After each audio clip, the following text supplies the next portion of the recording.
professor लाइसाम लादु सिंआ सासे दायनिगिरि जाखांनायनि उनाव बिथाङा दान मोनसे लिभआव थांबाय नाथाय दिनैनिफ्राय बिथाङा अफिस खालामनायनि मोनसे पजिशनाव दङ दा नंखायनो जोङो दिनै जि आन्दलनखौ बिथांखौ इउनिभार्सिटिनिफ्राय बोखारनांगौ होननानै जों खालामदों आरो बिनि थाखायनो दिनै जोङो बिथांखौ बोखारागौमानि आरो जोंनि दिनैनि जे ब्लेक डे आरो ब्लेक बे मोनसे गोसोम दिनैहाय जोङो बेखौ लानानै प्रतिबाद खालामदों मानोना जोङो लुबैयाखै जे जोंनि नैबे मोनसे जि गोजौ थाखो सोलोंथाइनि जे फसंथान जाय फसंथाना बड'लेण्ड आरो लवार आसामाव मोनसे मान आरो सन्मानजों थानांगौ आरो बिनि थाखायनो बेयाव बिथाङा मोनसे भाइस चेन्सेलरनि पजिशनाव थानानै जिबादि कारापसनावहाय दिनै दायनिगिरि हिसाबै बिथाङा हमजानायखायनो बिथाङा हाइकर्टनिफ्राय बेल लानो गोनां जादों दा नंखायनो दिनै बेबादि मोनसे डाइरेक्टर अफ भिजिलेन्स आरो CM भिजिलेन्सनि सिङाव केस जानायनि उनावबो दिनै बिथाङा अफिस लानानै बै बड'लेण्डखौ सामलायनाया इउनिभार्सिटिखौ सामलायनाया बियो दिनैहाय माने गनायथाव नङा दा बिनि थाखायनो दुलाराय बर' फरायसा आफादा गाबोननिफ्राय आरो समफोर जेरावबो जोङो गाबोन चिरां जिल्लायाव माने मोनफ्रोमबो एफिलिएटेड कलेजाव बेबादि मोनसे धरना जागोन आरो बिनि हेंथायै जोङो गसंगोन आरो दिनै जोङो आसामनि मानगोनां चिफ मिनिस्टार आरो मानगोनां इडुकेसन मिनिस्टार बिथांमोनखौ जों खावलायो जाहाथे बिथांमोना बेवहाय थाबैनो माने बे डिसिसनखौ लानानै बिथांमोना माखासे गनायथाव डिसिसन होनांगौ आरो गोदान भाइस चेन्सेलर थिसननायनि थाखाय थाबैनो राहा लानांगौ बे जोंनि खावलायनाय आरो जों मिथिनो मोन्दों जे बड'लेण्ड इउनिभार्सिटियाव मुलुगसोलोंसालियाव बेवहाय नैबे दान एबा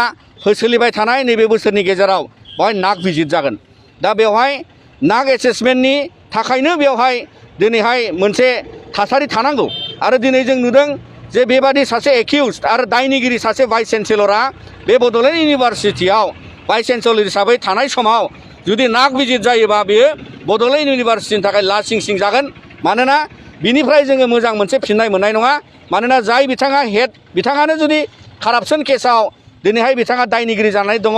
आरो बिनि थाखायनो दिनै जोङो बे खोथाखौ स्पस्ट जे दुलाराय बर' फरायसा आफादनिफ्राय जे आरो जाय माने भाइस चेन्सेलरखौ एगेन्स्टै आरो जि तदन्त खालामनो थाखाय दिनै गभर्नर बिथाङाबो मोनसे कमिटि बहायदोंमोन नाथाय जों मिथिगौ जे जाय केसा दिनै बियो प्रिजुडिस मेटार जाबाय आरो क्रिमिनेल इनभेस्टिगेसन जाबाय जायजोंहाय बिथाङा कारापसन केसाव बिथाङा हमजानायनि थाखाय बेल लानो गोनां जाबाय दा बिनि एगेन्स्टै बा बेखौ नायनानै जाय बिथांमोना इन्डिपेन्डेन्ट आरो माखासे इनकुवारि बहायनाया बियो माने जुक्तिपूर्ण नङा आरो दिनै बिथांमोना रिपर्ट होनो हायाखै मानोना बावहाय माने माखासे जुक्ति गैया जुक्तिया जाबाय मोनसे अलरेडि क्रिमिनेल केस जाखानायखौ जुदि बबेबा मोनसे सानै साथाम मानसिनि कमिटिया बेखौहाय तदन्त खालामनानै बाय मा बिसार खालामगोन बेयो गनायथाव नङा मानोना नैबे केसा कमप्लिटलि क्रिमिनेल केस थांखाबाय जायखौ माने director of vigilance and anti corruption आरो लोगोसे CM स्पेसियेल भिजिलेन्सआ बिनि सायाव बिजिरगासिनो दङ दा नंखायनो जोङो बे एक्सन लाजानायखौ लुबैदों आरो दिनै दुलाराय बर' फरायसा आफादनिफ्राय जों स्पस्ट खालामो जे बिथांखौ जि अफिस खालामनाय आरो बिथाङा जे थाबैनो बिथांखौ बे अफिसनिफ्राय बोखारफिननांगौ आरो बिथाङा बिनिफ्राय रिमुभ जानांगौ आरो अराय समनि थाखाय बिथांखौ बड'लेण्ड इउनिभार्सिटिनि भाइस चेन्सेलरनि बिबाननिफ्राय होखारनांगौ आरो बेखौ बोखारनानै दोननांगौ जोङो दिनै जिबादि मोनसे ब्लेक प्रटेस्ट खालामबाय आरो बिनि गाबोन जोङो चिराङाव खालामगोन कलेज एफिलिएटेड कलेजाव दा बेखिनि साननै सानथामनि जोङो माखासे सम लादों जायखौ लानानै दिनै गभर्नर बिथांनिसिम जोङो मोनसे खौरां हरदों आरो CM बिथांनोबो जोङो दिनैहाय खौरां दैथायहरगोन दा बिनिखायनो दिनै बिनि एगेन्स्टै जिखिनि एक्सन बा जिखिनि स्टेप सरकारा लानांगौ आरो गभर्नर बिथाङा चेन्सेलर हिसाबै लानांगौ बियो जुदि जाफुङाबा जोंनि सोमावसारनाया गोख्रोंनिफ्राय गोख्रोंसिन जागोन आरो बे इउनिभार्सिटिया माने जोङो माने आरोबाव माने जोबरोङैनि थाखाय इनडिफिनिट समनि थाखाय जोङो बेवहाय आन्दलन खालामगोन आरो थाला बन्द खालामनानै दोननो गोनां जागोन बे जाहैबाय मोनसे इनभेस्टिगेसनाव एन्टि कारापसन आरोबाव डाइरेक्टर अफ भिजिलेन्सनि गेजेरजों बिथाङा इनभेस्टिगेसनाव दंखायो दा नंखायनो जों सानो